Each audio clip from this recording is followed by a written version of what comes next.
You know, there's something I call visual sensibility, a sensibility for form, shape, abstract images. And this is really what made me love these very odd films. I mean, surrealist films, abstract films, and many other types, all kinds of avant garde films. I was very taken by them. I always felt that if I have this sensibility, obviously I'm not unique, and I would think that there would be other people who would like to see these films too. So out of this came the idea of Cinema 16, to have a film society, a film club, where these films would be shown, and thereby do something about the independent cinema in America. Looking back at that whole period, I feel I succeeded in doing that. That gives me great pleasure.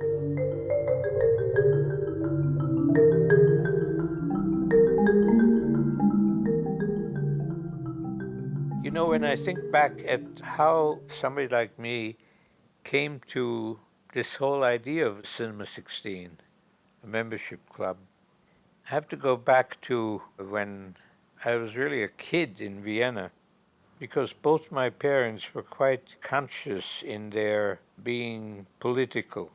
I arrived at the notion of, yes, it would be a good idea for the Jews. You know, Hitler was already in power in Germany, so I had an idea of what the Nazis were like. It might be a good idea for the Jews to live again in the country in which they had originally lived, namely in Palestine. So I joined a socialist Zionist youth club in Vienna and spent several years with them. My whole development, of course, was interrupted by the arrival of Hitler in 1938 when he took over Austria. What we had to do then was really to see what can we do to save our lives. And out of that came the idea that we had to leave Austria as soon as possible, because if you stayed, you were in danger of being killed. So I knew I had to go to America, and from America to try to go to Israel. What happened then was that when I came to America and I prepared myself in various ways for living in a kibbutz and working as an agricultural worker, I began to read more and more about Zionism, and I came to the conclusion that this was not a solution to the problem of the Jews. When I reached that point, of course, then I decided that I would stay in America and make my living here, and I did. But of course, you have to understand that this entire political background was with me at all times. It was a very strong force and has remained a very strong force all throughout my life. When I finally decided to stay in the land of golden opportunity, I also decided to stay in New York. I found the city very exciting, so I went to the New School, got a degree in economics, participated in civil rights marches, and met the girl of my dreams and married her. That seems to have been a good choice, since now it's nearly 60 years later, and I'm still married to her. We picked out this beautiful synagogue to get married in, and it was called, and it had, because it had a beautiful staircase that you could walk. But what we didn't know was that it was a very Orthodox synagogue, which meant that my poor mom, who was a big apple strudel maker, who wanted to bring apple strudel to the wedding, was not allowed to do that because they didn't think she was kosher enough. She couldn't bring her apple strudel into the synagogue. So I said pretzels. We had a good time anyway. We got up in the morning, and Amos went to buy the New York Times. Buys the New York Times every day of his life. No matter where we are, whatever countries we were at where you couldn't get the New York Times, you would look for it. And there it was. I remember the newsstand next to Carnegie Hall. It was. And there where the paper said that their first New type of atomic bomb dropped on Hiroshima. 1945.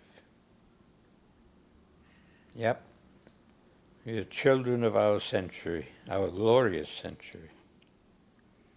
Sad day. But a happy day for us. Right. It was very difficult, say in the early 1940s, to see the kind of films that I was really interested in and that I knew existed somewhere. Everybody was going to see Hollywood films, but they weren't seeing other films. They weren't seeing enough foreign films, or if they saw foreign films, they would be sexy comedies.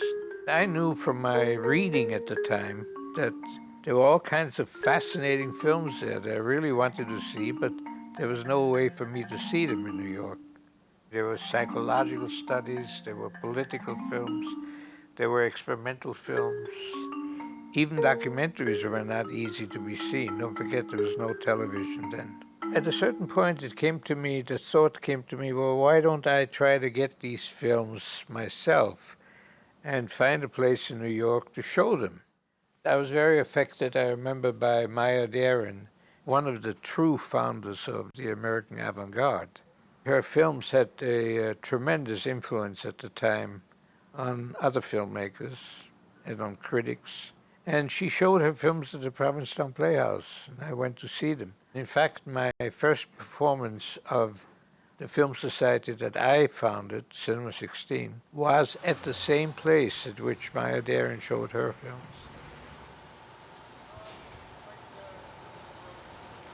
Here we are at the Provincetown Playhouse. We started showing films here in 1947, and it was a big success from the very beginning. Soon we became the biggest film club in America with 6,000 members. Like me, the audiences were what you might call questioning people who were interested in looking at the same kind of crazy stuff that I was interested in. Crazy stuff that was so different from Hollywood productions. We also know that the success of Cinema 16 spurred on many filmmakers who wouldn't otherwise have picked up the camera because they realized there was a place where their work would be shown and seen and appreciated. I should also add that my comrade in programming, membership decisions and general procedures was my wife, Marcia. Without her love and support, Cinema 16 would never have happened. On the evening when we had our first performance at the Provincetown Playhouse, with all the people who had come to see the program already seated, all of a sudden a strange character appeared at the door and introduced himself as a representative of the New York Censorship Office, film censorship. Well, I didn't know what I had to do with this man. First of all, I'm against censorship, but nevertheless, he represented a certain kind of force. He came to tell me that, you know, you cannot show films in New York publicly, single admissions, without a seal of the censorship authorities. We approve certain films and we disapprove other films. I listened to that very carefully because I realized immediately that there would be films that they would not approve of. They said that in order to get the seal, not only do we have to show them the films that we're going to show, but we have to give them a copy of the soundtrack. Now that's very easy to do in a Hollywood film because it's a home-produced product. Well, what do you do with a cartoon for children from France, which we had contemplated showing on the second program? They said, you have to hire a stenotypist, and he will transcribe what it says, and then you give it to us, and we either approve it or don't approve it. So the script we made up for them with a stenotypist consisted largely of things like, who ha, poo poo, in French, whatever that was. That was the soundtrack of the film, so we submitted that to them. No, to me, this was a typical example, of the stupidity of the censorship setup altogether. Now we are moving into the most orderly part of the apartment, namely my archives. I'll turn the light on so you can see them better. So this goes back to 1945. No, actually it's not true. There's a filing cabinet with things that I did in Europe as a kid, books I wrote, pictures I did, things like that. Anyway, it goes all the way back here. This is a master file. Well, it's kind of hard to get to at the moment.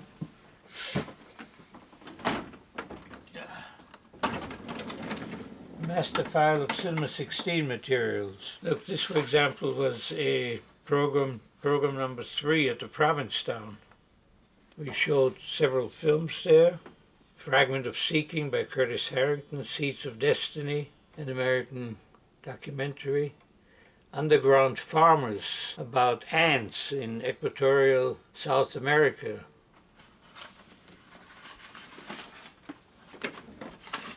See, this would be the program if you became a member in 1953.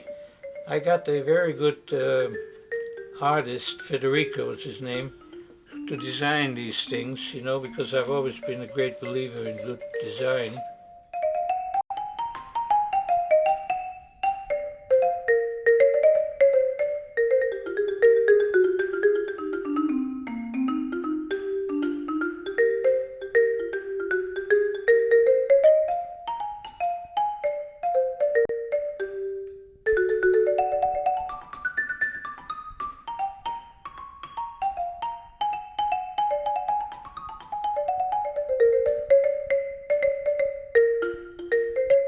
Now then we also had a distribution setup, but only for avant-garde films, because nobody else was doing that. And so this is the brochure that we put out for the experimental film. Catalog of experimental cinema, available for rental from Cinema 16. Narrative, expressionist, symbolic, abstract, poetic, surrealist. Without this kind of distribution, it would be practically impossible for people who made experimental films to get them seen elsewhere, unless they start writing letters to individual colleges or what have you. This was a great help to them, because it became known very quickly that there was one place in the United States where you could get experimental films and show them on your campus. You see here at the end, we have a utilization guide, where there's the name of the film, Adventures of Jimmy, and that seems to be good, in our opinion at least, for 3, 5, 9, 11, and 14. Then you go up here, 3 is a poetic film, 5 is recommended as an introductory film of its type, 9, also recommended to students of psychology and psychiatry. This is for people who, who find perhaps the description is not sufficient, and we want to draw their attention, say if they're interested in surrealism, I want to draw their attention to surrealist films. This is a drawer full of stuff that I did as a kid, as I would say before the age of 10, maybe. These are books I wrote as a kid. I have no idea what we're looking at here. Oh. This is all in German. So this is called Between 15 and 17, a diary. And it's with my original name, Amos Vogel Baum, Vienna 1937, 1 year before Hitler came in. This was all typed by me after it was written. And it's very interesting, I must say. It's about a young man between the ages of 15 and 17, and it's of course largely autobiographical, and it's about his political education and his sexual education and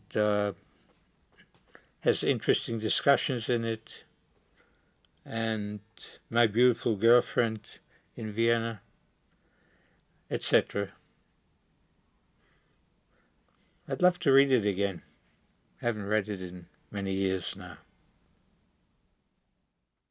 What Vogel did was so broad and so far-reaching in terms of the audience it built and the experience it created nationwide, that it really had no precedent, no real precedent in the United States. He brought the European Film Society idea to the United States. He articulated it with a programming strategy built perfectly for post-war America, in which he would show the broadest possible selection of kinds of films.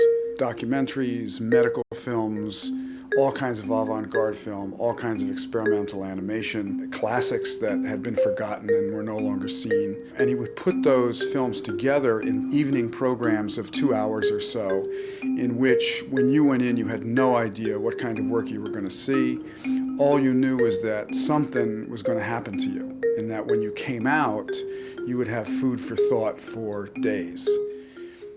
The most remarkable thing that he did with this programming strategy is that he assumed that the idea of showing films is to build audience, that a film society is not directed just toward a small coterie group that already likes the kind of films you're showing, but that what you should be doing is trying to show people that there are other worlds of cinema that are equally provocative and interesting as the commercial stuff that they go to see.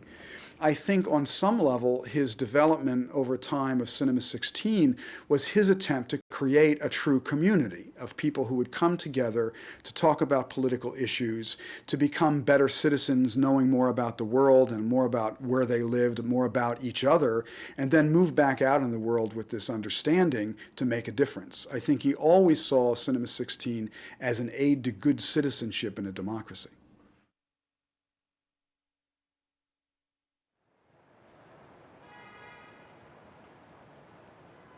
It is well to keep in mind the difference between a commercial movie theater and a film society. The commercial movie theater aims to entertain.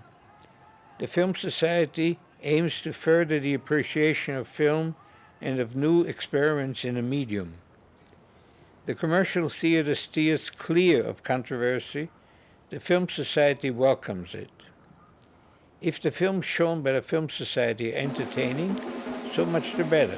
But entertainment value cannot be the sole criterion for film society programming, nor can audience approval or disapproval. Film societies must remain at least one step ahead of their audiences and must not permit themselves to be pulled down to the level of the lowest common denominator in the audience, a very easy, common, and dangerous occurrence in the mass media.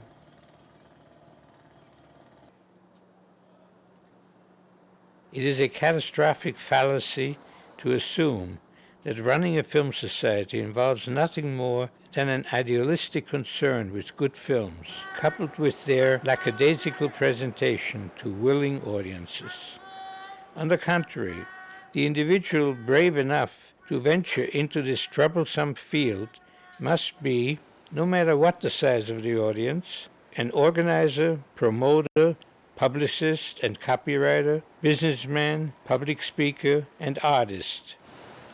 A conscientious, if not pedantic person, versed in mass psychology.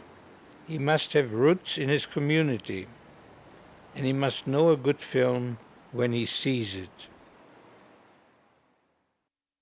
The regular performances took place in the Fashion Industries Auditorium, which had 1,600 seats. That was on 27th Street, and I think it was 8th Avenue, I'm not sure. Where are we? We're in the High School of Needle Trades. It seems in much better condition than when we were here.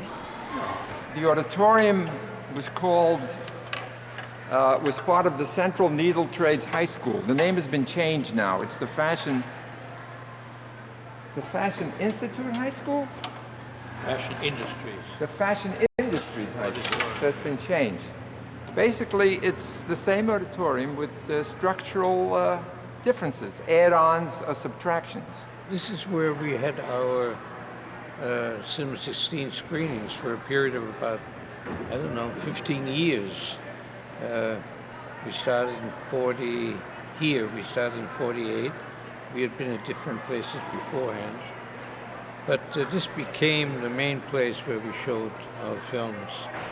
And there were 1,600 people at one show. We had two showings in one evening, 7:15 and 9:30. The way to get to the projection booth here is by going out through these doors, finding the staircase, running up to the next floor, and running along the hallway to the doorway of the projection booth. However, Amos, in his wisdom,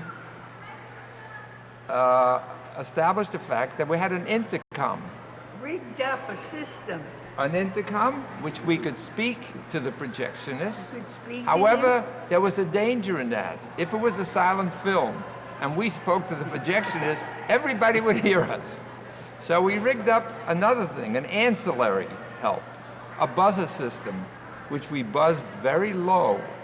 One meant put the sound up, two meant lower the sound, three meant look at the screen immediately. your projections, look at the screen. Look at the screen immediately. Four meant you're out of focus, and five meant you're off the screen. So you rigged it up We every rigged it at up every showing. time, Rigged every it up, we showing. tested it, we had extra batteries, everything. We had a fail-safe system, a fallback position, and if you that didn't work, then you ran up the stairs very, very quickly and quietly and said, the murals. Yeah. The murals. Well, when we selected the place, We we didn't certainly know. looked at them. We didn't know You that know? they would be famous. No, but there was something. There was something. As There a was matter of something fact, nice they're about quite them. nice. This is the history of the American labor movement. That's what It's the history of the American labor movement. It's different. The history is there. The history is there from the Haymarket riots in Chicago, up in the corner there. And the Triangle Shirtwaist Fire, Amos, which is in your neighborhood, Yeah. is up there. these are famous people. Yes, yes, I They can go must over be and identify the them. labor movement. Yes, I can go over and identify But we them. really did not. We did not refer to them, or we never did anything about them. No. I think people felt honored when they were To in be here. here. Oh, yes. When the audience liked the film, and it was full, 1,600 people started applauding, I always felt that the building was getting off the ground and rising. It was really unbelievable sound, unbelievable. I mean, they would applaud with their feet, with their hands, they would make noises, whistles. It was just, I couldn't understand people getting that excited about it. It made up for the other end, and it was a wonderful feeling, just a wonderful feeling. We watched carefully for the responses. We listened very, very carefully. We wanted to know what they were thinking and how they felt. And we found out. Marcia sat outside at the membership table. And of course, she had to bear the brunt of dissatisfaction that sometimes occurred. You know, people would walk out in the middle of the film. As soon as they got outside and saw Marcia sit there, they'd say, "Why you show this crap here?" They'd leave. It took Amos a number of years to create an audience that really enjoyed avant-garde films. And then they said only nice things about them. But it was tough because sometimes I didn't like them either. But what really was bad is when I loved something very much and knew it was good and beautiful, and they didn't understand it. Well, you know what our attitude was toward people who didn't like, say, the avant-garde films. Oh, you don't like it? We'll show it again. Vogel was an admitted leftist. He leaned left, but his defiance of convention was not just a defiance of Mr. and Mrs. Front Porch Across America and their love of Walt Disney and a kind of Disneyfied film experience. If he felt that his own world was in lockstep march toward a certain viewpoint, he would immediately go the other way. There's the story of Another film that was only shown at Cinema 16, has only been shown at Cinema 16. Many people might feel that it should not have been shown, but I believe that the truth shall prevail, whatever that means, since this film was full of lies. It was a film made by the Nazis, a documentary film called The Eternal Jew, that outlined their case for why the Jews should be exterminated.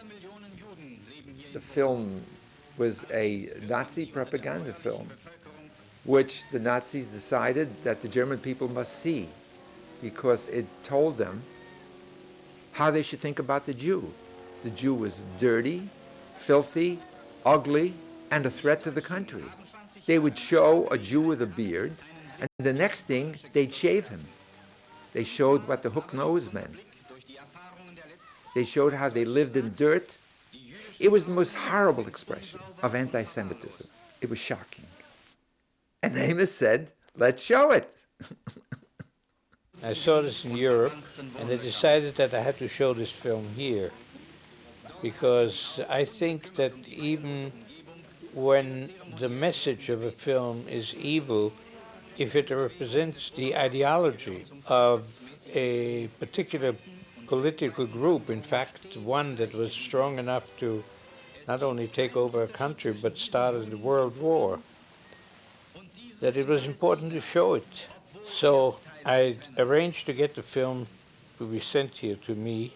We announced it, and then the film arrived in the United States and was promptly stopped by the customs people, who said, well, you can't show a film like that.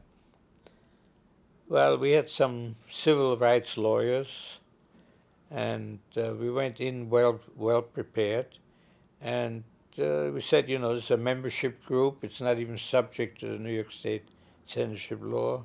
So they finally released it and said, yes, okay, for this one showing, we will allow you to show the film. Diese Juden wollen nicht arbeiten, sondern schaffen. Hier sind sie in ihrem Element. He needed program notes. And he went to Siegfried Krakauer, who was the expert on German film. And he said, I'll write the program note. It was a 6-page program note. It cost a lot to print it. It was an essay, a marvelous essay on the Nazi propaganda films. And this was, you can say this was typical of Cinema 16's programming. It's exactly what Amos set out to do, and he did it. It was a very exciting evening, I must say. There were many members who were absolutely opposed to our showing the film, but they didn't speak up as an organized group, or didn't throw any stink bombs or something like that during the showing. I am very pleased and proud to have been able to show this film. You got to know what your enemies are like. And of course the people who made this film are my enemies. And of course they would have liked nothing better than to see me dead. I didn't do them that favor. I wanted to show you one of my offices. It's kind of crazy, you know, because it's so crowded.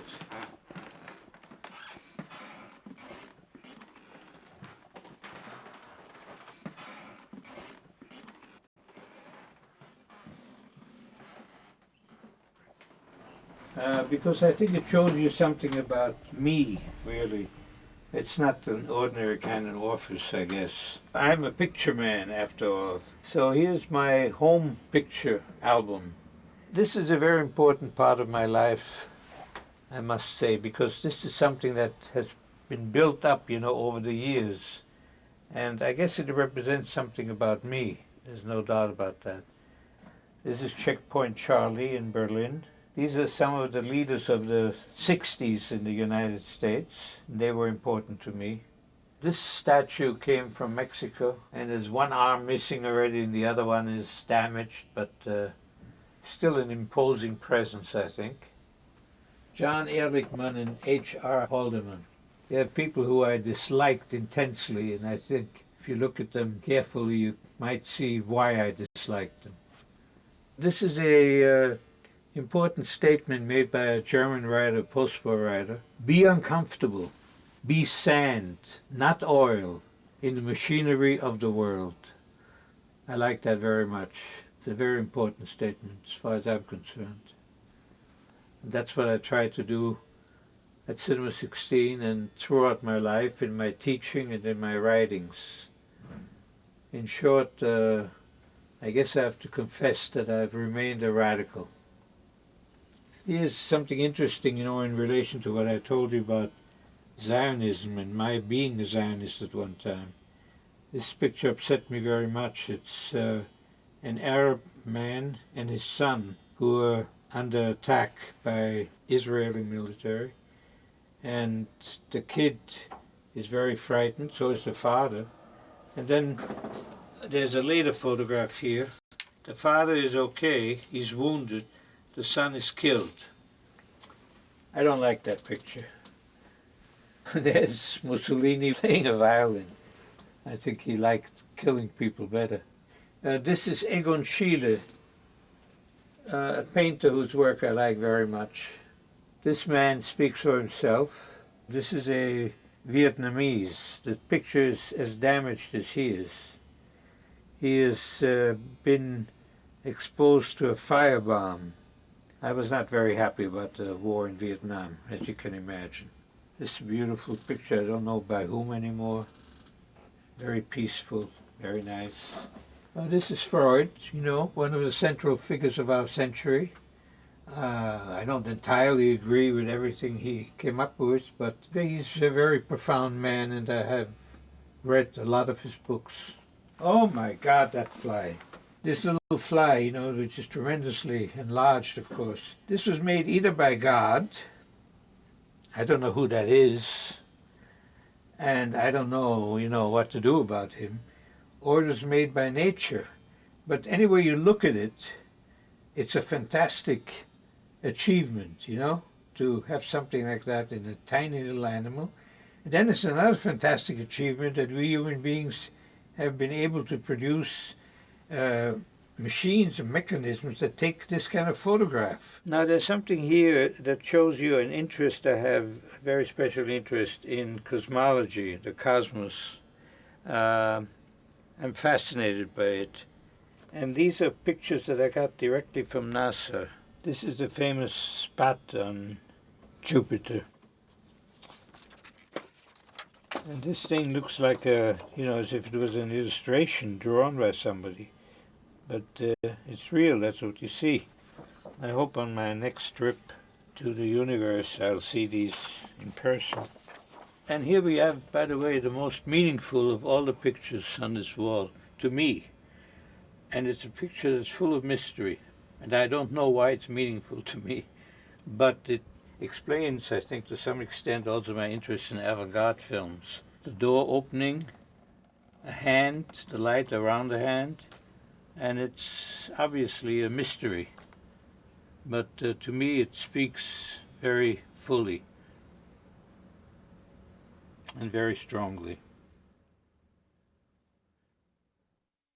There's a question as to why many people object to avant-garde cinema or can't really absorb it, while I more than welcome it. And this has to do with the fact that it's much more comforting to see things in the way in which you have always seen them, rather than to try to see them in a new way. There's something very comforting about dealing with the conventional and with the conventional way of seeing, and something very disturbing about seeing unusual things and things that may shock you. Hollywood and television are constantly giving us things that we've already seen. The most interesting films are precisely those that show things that have never been seen before, or show things in a completely new way. And this is something that upsets many people or prevents them from appreciating what is being shown to them. I, on the other hand, prefer to be upset And one of my main criteria, in fact, in looking at films and in writing about them is the unpredictability of what I'm seeing.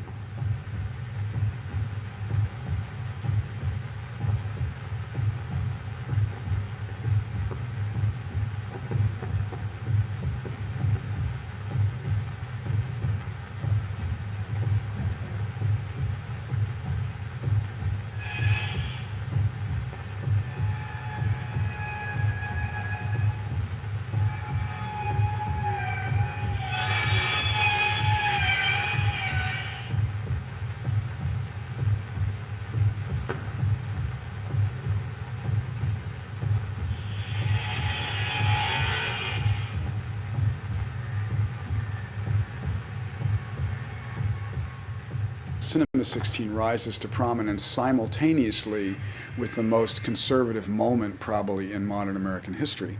He's a rebel, he's politically aware, so to look around and see people that could only go to genre films. Every Disney film led the year in audience attendance.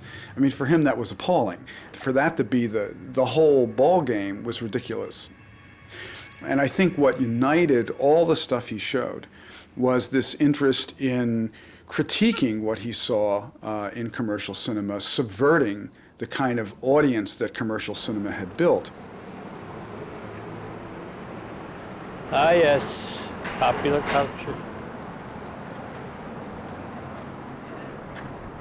I think it wasn't so hard in the late 40s to shock an American audience, because remember, we're coming out of 20 years when the Hayes office had really repressed every serious tendency in American cinema. The film audience in America had been almost soporific in terms of its ability to deal with realistic things. So Amos arrives on the scene with a powerful political consciousness, and his programming strategy, and Jack Goldman too, when they worked together, they were both very conscious of Eisenstein, and with the idea of juxtaposing one kind of thing with another to create energy in the audience and maximum thought in viewers. When I showed 5 or 6 films on the Cinema 16 program, they were always selected from the point of view of how they would collide with each other in the minds of the audience.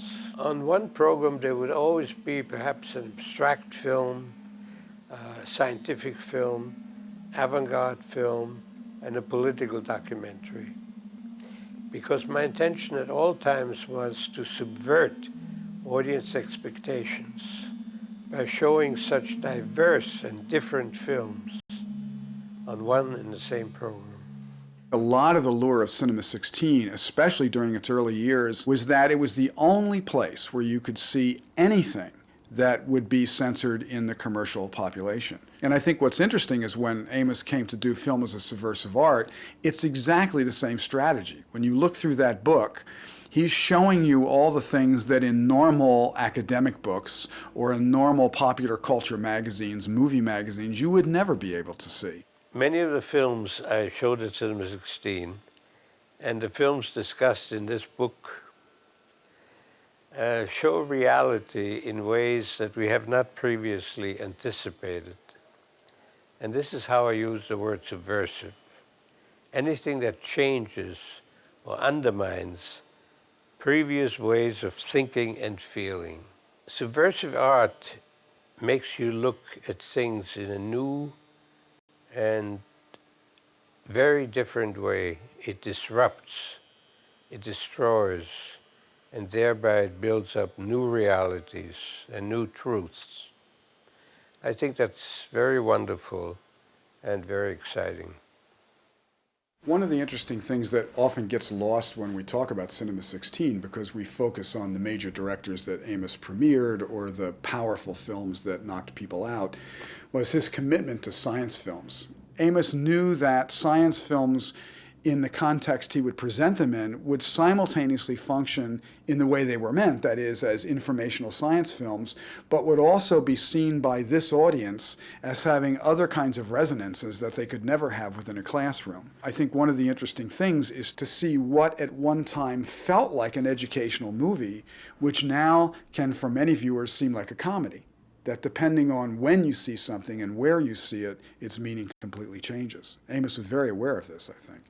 One of the science films, and Amos showed dozens of science films of all kinds, was a German film called Living in a Reversed World, where a variety of experiments are done in which the person puts on a pair of glasses that either reverses right to left or up and down, and learns to live wearing these glasses and then has to readjust to the real world when the glasses come off. It's a film that's all about context and how we make sense of context over time. In its way, it's a metaphor for Cinema 16 itself, because Cinema 16 wants to reverse your expectations of film and see, once you adjust to that, if it can help you develop a greater consciousness, not just of film, but of everything else. Here is the subject in his everyday activity.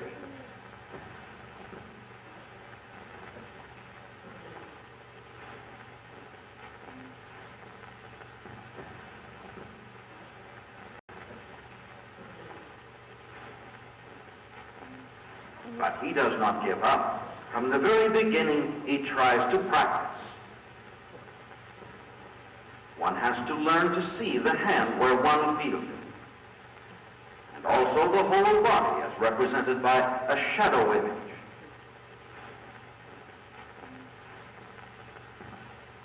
Now he begins to get it.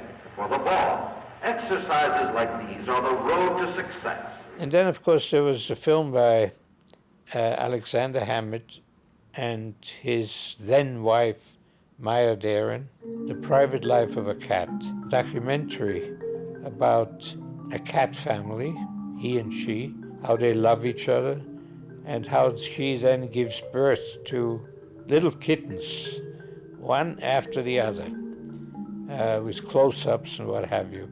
Very beautiful film. This was still at the time when Cinema 16 was not yet a film membership society and therefore was subject to the New York State censorship law.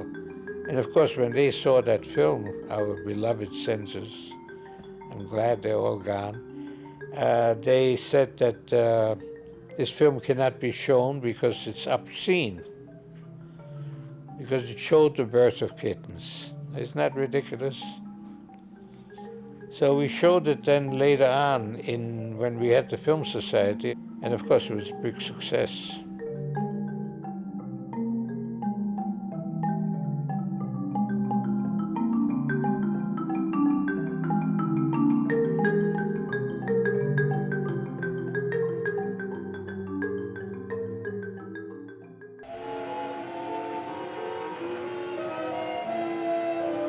I was very pleased to present films by Carmen Divino, particularly The Room, which was really a riot of color and sound, music, and very playful.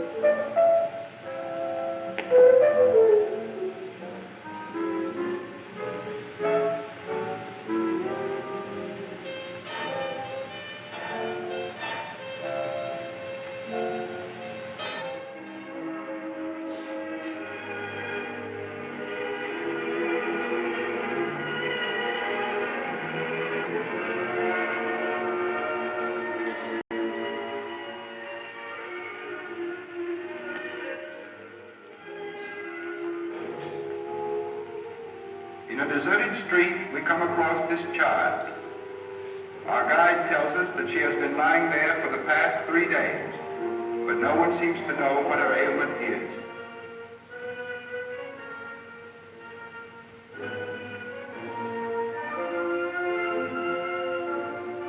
One of our companions examines her.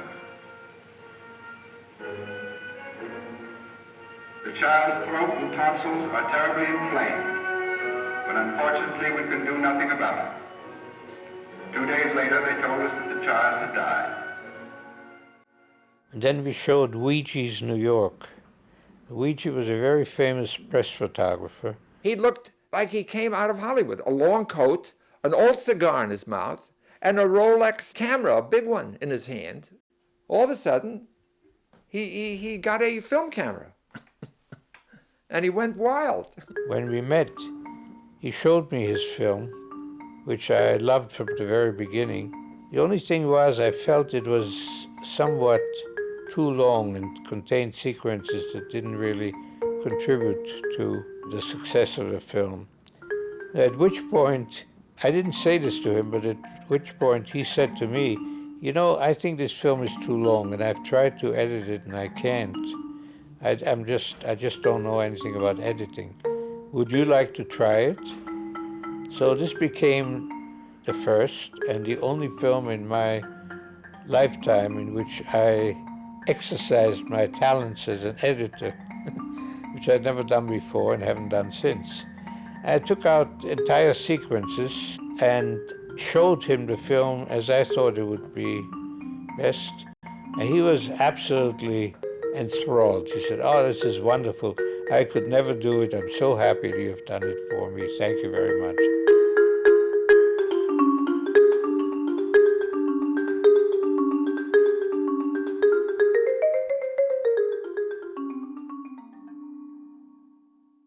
At Cinema 16, Amos was one of the people, if not the person, and I think in most cases the first person to show Ozu in the United States, to show Alain Resnais in the United States, Jacques Rivette, Agnes Varda, some of the Rossellini films that couldn't otherwise get here. Bresson and Cassavetes, that's right, he showed Shadows.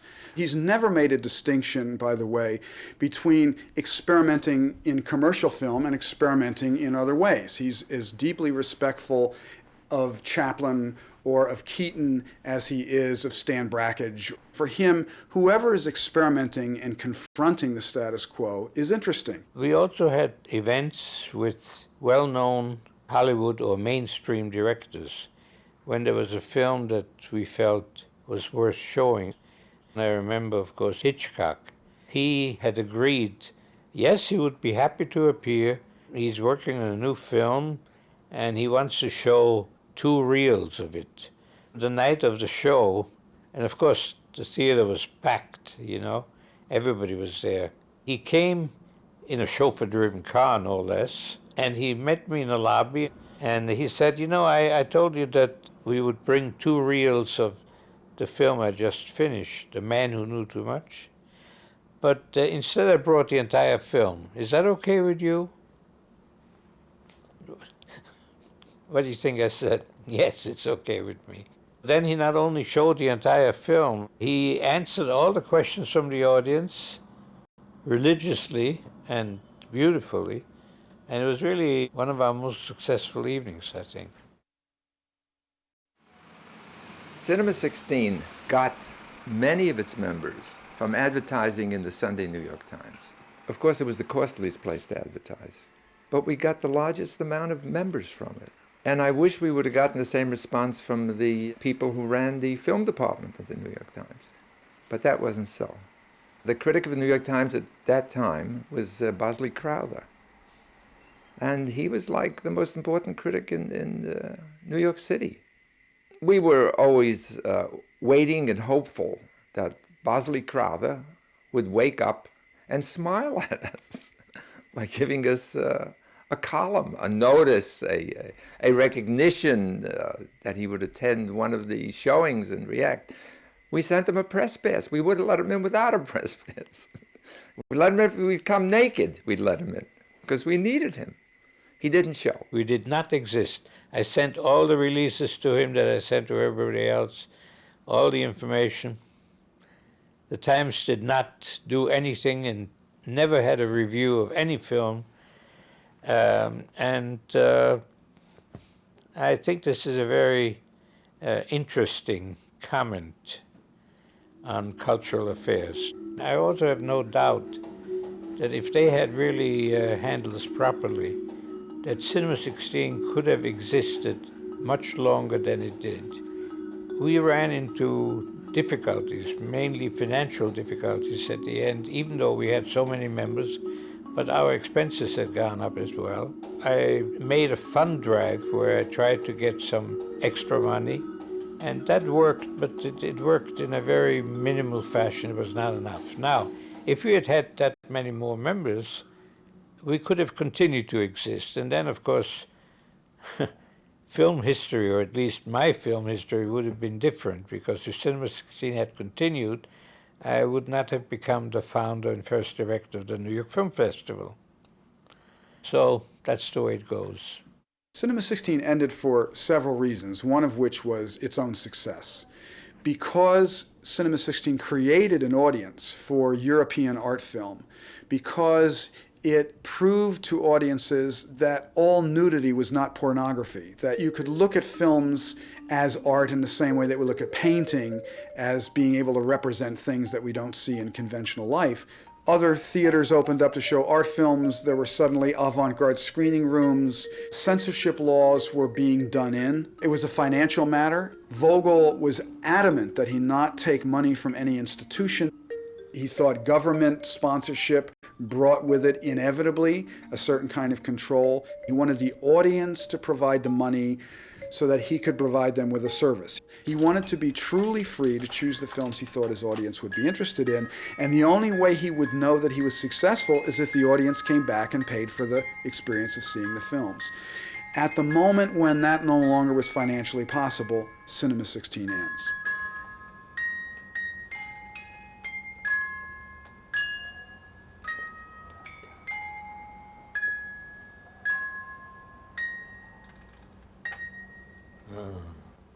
All good things come to an end. You know, when I think back at what I attempted to do at Cinema 16, I must say that I feel very comfortable about it and very happy, because I believe that the entire evolution of art and of society proceeds through a series of, you might say, revolutions. The question that everything is based in our society on will it be profitable or not chokes off real creativity. I think that the commercialization of art and of entertainment is a negative factor in human development. When you see how art does progress, it is always by the revolutionary deeds of a few individuals who come up with totally new ideas, totally new means of expressing themselves. I mean, Picasso would have been declared insane in, say, the early Middle Ages. That's what I'm interested in, you know, to support this kind of people, the Picasso of film.